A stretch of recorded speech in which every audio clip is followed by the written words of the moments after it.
अनुसूची 1 और अनुसूची 4 से संबंधित संशोधन कौन सा है? ये भी तो सवाल बन सकता है कि भाई किस प्रकार का संशोधन? ये राज्यों की राज्यसभा में सीटों के आवंटन का जो संशोधन होता है वो संविधान संशोधन होता है क्या? आया है, बवंडर मचा हुआ है, सवाल बन सकता है। लिख लो मेरी बात, याद रखना, ऑन रिकॉर्ड बोल रहा हूँ। राज्यों से संबंधित जो धारा है ना वो है धारा 3। इसमें जो शब्द जोड़ा गया वो जोड़ा गया संघ राज्य।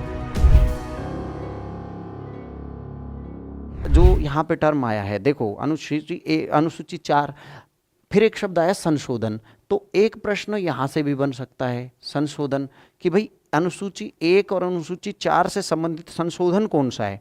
तो यहाँ से भी संशोधन आ सकता है। आपको अभी भी मैंने बताया कि ये संशोधन कौन सा था? 7वां संशोधन था। 7वां संशोधन, इसका मतलब 7वें संशोधन पर प्रश्न बन सकता है। क्या क्या प्रश्न बनेंगे? 7वें संशोधन के बिंदुओं पर विचार करो, बेमेल को छांटिए या असंगत को छांटिए।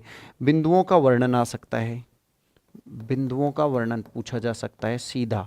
इसका मतलब आपको 7वां संविधान संशोधन देखना है। इसी के साथ साथ इस पर पूछा जा सकता है कौन सी धारा से रिलेटेड। जैसे मैंने कहा 7वें संविधान संशोधन की धारा 3 ने राज्यों के प्रकारों को चेंज कर दिया। 7वें संविधान, जब राज्य की बात आती है कि भारतीय संविधान संशोधन में कितने प्रकार के राज्य हैं, चाहे अनुच्छेद 1 से रिलेटेड पूछें या 2 से मिलाकर पूछें या फिर अनुच्छेद 4 से पूछें, तो आपको ये तो पता होना चाहिए ना कि ये राज्यों की कैटेगरी ABCD को समाप्त किससे किया गया था। तो आप यहाँ पे कहेंगे कौन सी धारा से रिलेटेड है। आजकल जैसे अभी एक सवाल आया फर्स्ट ग्रेड में पिछले एग्जाम में कि जनप्रतिनिधित्व अधिनियम 1956 की धारा अमुक से। अब बहुत सारे बच्चे तो टेंशन में आ गए, सर टॉपिक तो था यार यहाँ पे प्रतिनिधित्व, अब प्रतिनिधित्व में भी वो प्रतिनिधित्व के एक्ट के भी बिंदुओं को पूछेगा, हमें तो पता ही नहीं। ये दोष आपका है, आपके उस टीचर का है जिसने आपको विस्तार से नहीं समझाया कि पढ़ना क्या है। ठीक है, तो यहाँ पे क्या पढ़ना है, कौन सी धारा से। दूसरा सवाल बन सकता है इसकी, कौन सी धारा का संबंध किससे है। तो इसमें मोस्ट प्रोबेबली राज्यों से संबंधित जो धारा है ना वो है धारा 3। इसमें जो शब्द जोड़ा गया वो जोड़ा गया संघ राज्य। संघ राज्य शब्द जोड़ा गया, अर्थात राज्यों का प्रकार बदला था इस संविधान संशोधन की 7वें की 1956 में जो आया था, इसकी धारा 3 से। बहुत ही महत्वपूर्ण है। ज़्यादा से ज़्यादा मैं अगर पेपर सेट करता तो मैं यहाँ से सवाल ज़रूर बनाता। फिर आप पूछते हैं कि सर सवाल कहाँ से आ गए। मैं आपको सिर्फ परीक्षा क्लियर करना, अब ये मैं बार बार करता हूँ, मुझे अजीब लगता है। मेरा मतलब है हम जो कोशिश करते हैं, हमारी कोशिश आपको सिर्फ परीक्षा क्लियर करवाने तक की नहीं है। मैं स्वयं में ऐसा मानता हूँ कि मैं जो कुछ भी बोलूँ, हम जीवन में जो कुछ बोलते हैं ना वो हमारे व्यक्तित्व का हिस्सा बन जाता है। और हमारे कथनों से, वास्तव में कथन हमारे आंतरिक अंतःमन की अभिव्यक्ति होती है। तो हम जो भी कुछ बोलते हैं सोच समझकर बोलना चाहिए। हमारी एक बोलने से लोगों का जीवन बन सकता है, बर्बाद हो सकता है। हमारी लोग समीक्षा करते हैं कि हम क्या बोल, क्योंकि शब्द वास्तव में व्यक्तित्व की अभिव्यक्ति है। दूसरे तक कैसे पहुंचेगा कि हम कैसे हैं। इसलिए हमेशा जिम्मेदारी के साथ बोलना चाहिए, और बोलना ऐसा चाहिए जो प्रासंगिक हो, जिससे आपका कुछ भला हो रहा हो। सिर्फ बोलने के लिए नहीं आना है मुझे यूट्यूब पर। ऑलराइट, तो यहाँ तक समझ में आया। अब बात आती है, एक शब्द आया संशोधन, है ना, साथ ये आ गया संशोधन। तो एक और बात कि जब बात आती है अनुसूची 1 और 4 के संशोधन की, तो ये भी तो सवाल बन सकता है कि भाई किस प्रकार का संशोधन, संशोधन किस प्रकार का। क्या राज्यों के नाम, सीमा में परिवर्तन, ये राज्यों की राज्यसभा में सीटों के आवंटन का जो संशोधन होता है वो संविधान संशोधन होता है क्या?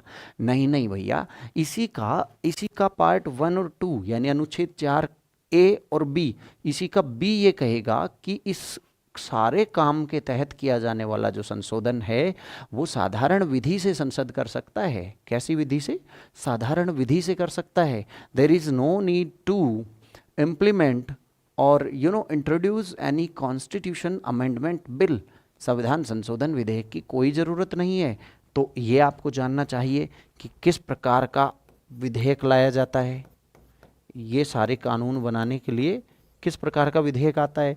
ये भी आपको जानना चाहिए कि कौन सा राज्य या कौन से राज्य से कितनी सीटें हैं, ये भी आना चाहिए।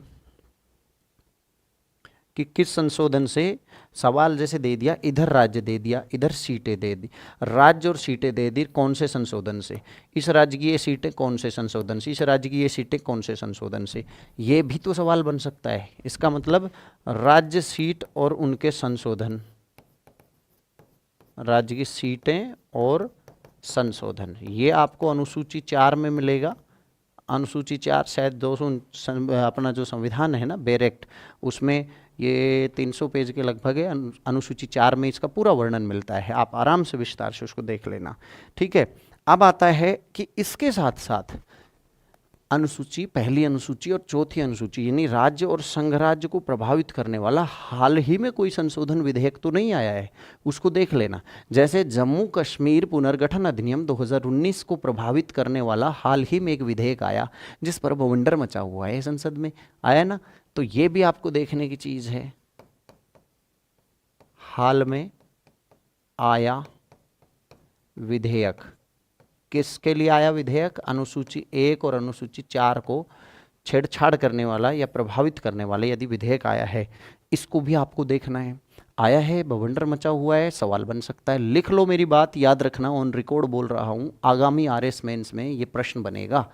हर साल जब मेंस का पढ़ाता हूँ, गाइड करता हूँ, तो पहले ही बता देता हूँ कि ये आएगा। मैं कहाँ से बताता हूँ? मेरा नाना पेपर थोड़ी बनाता है, आरपीएससी मेरे ननिहाल थोड़ी है। वैसे भी वो तो आजकल मेरे दुश्मन बने पड़े हैं, मेरे खिलाफ नोटिस पे नोटिस जारी कर रहे हैं, फतवे जारी करके एसओजी को एफआईआर रिपोर्ट कर रहे हैं।